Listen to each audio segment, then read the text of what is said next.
Okay, so I want to go over a practice problem for practice number 2.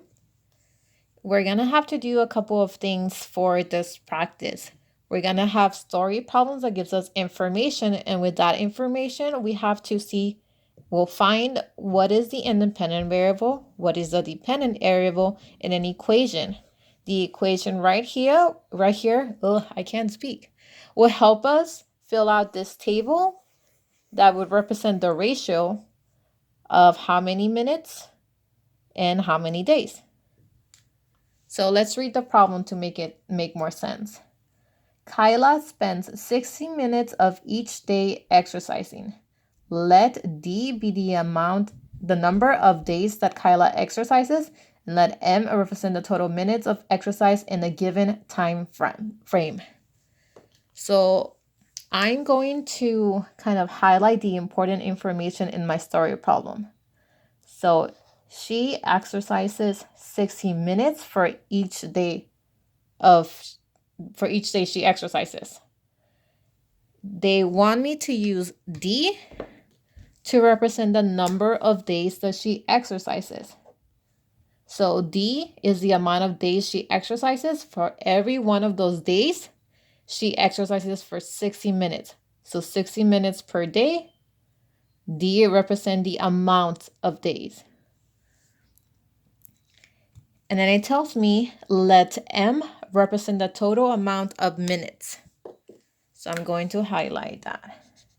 So M will be the total amount of minutes she exercised.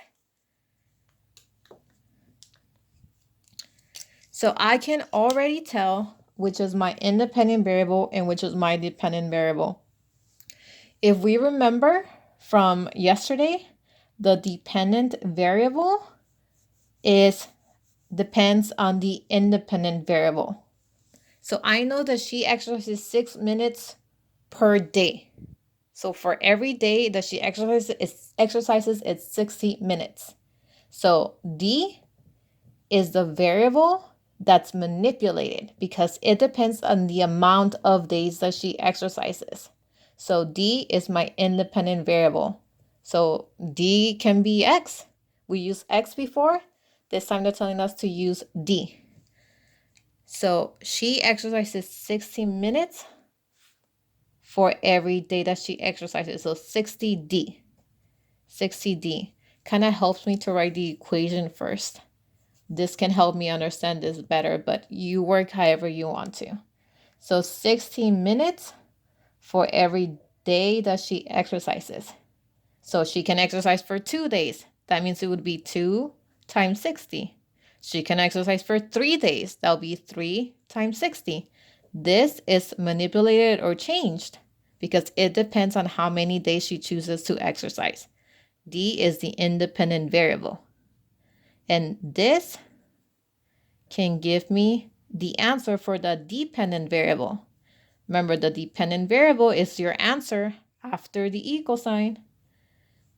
It's not always after. I just want to make you guys aware it's not always after because it can be written like this too. 60 minutes per day, so 60 times D, whatever D is, will give me M. And M represents the total minutes of exercise. So the total minutes of exercise will depend on how many days she exercises. So M would be, I forgot the 0 here, 60 minutes times the amount of days. 60 minutes times the amount of days will give you M. So the independent variable, once again, is how much she exercises. The number of days she exercises. She exercises. Dependent variable is the amount of minutes in total that Kyla exercises.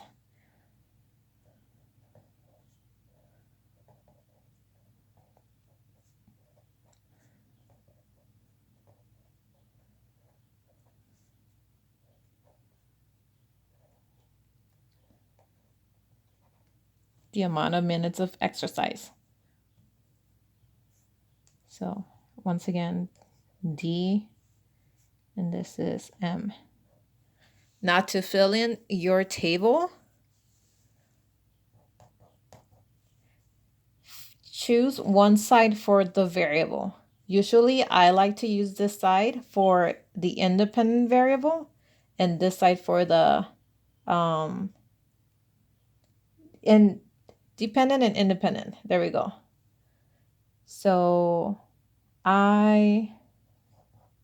D here and M here. All right, so let's say she exercises for 1 day. That is the independent variable, right? She exercises for 1 day. 1 day.